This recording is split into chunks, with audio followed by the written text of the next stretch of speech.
అశ్లీలం చూడడం నేరం కాదు, కానీ చట్టం ప్రకారం మన దేశంలో అశ్లీల చిత్రాలను చూడడం నేరం కాదు. అశ్లీల కంటెంట్ను చదవడం కూడా క్రైమ్ కిందికి రాదు. అయితే దీనికి కొన్ని పరిమితులు ఉన్నాయి. 2015 జూలైలో దేశ అత్యున్నత న్యాయస్థానం చెప్పిన దాని ప్రకారం ఇంట్లో 4 గోడల మధ్య పోర్ను చూడడం చట్టబద్ధం. దీన్ని నేరం కింద పరిగణించరు. కానీ పోర్ను వీడియోలను రికార్డ్ చేయడం, ప్రచారంలోకి తీసుకురావడం, నలుగురికి పంచటం మాత్రం క్షమించరాని నేరం, శిక్షార్హమైన నేరం. ఈ నేరాన్ని తొలిసారి చేస్తే 3 ఏళ్లు కారాగార శిక్ష విధిస్తారు.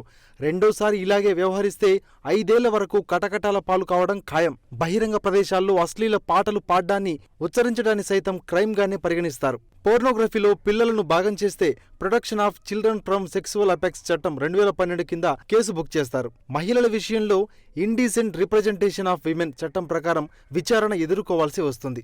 అశ్లీల కంటెంట్ను ఎలక్ట్రానిక్ రూపంలో ప్రచురించడం, షేర్ చేయడం కూడా నేరమే. గరిష్టంగా 5 ఏళ్లు శిక్ష, 10 లక్షల రూపాయల వరకు జరిమానా విధిస్తారు.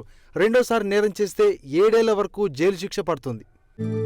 కాంపిటేటివ్ ఎగ్జామ్స్కు ఉపయోగపడే జీకే కరెంట్ అఫైర్స్ని ఎప్పటికప్పుడు తెలుసుకునేందుకు మీ ఫోన్లో డైలీ బైట్స్ కరెంట్ అఫైర్స్ యాప్ను డౌన్లోడ్ చేసుకోండి. ఈ పోటీ ప్రపంచంలో నిరంతర అప్డేట్గా ఉండండి.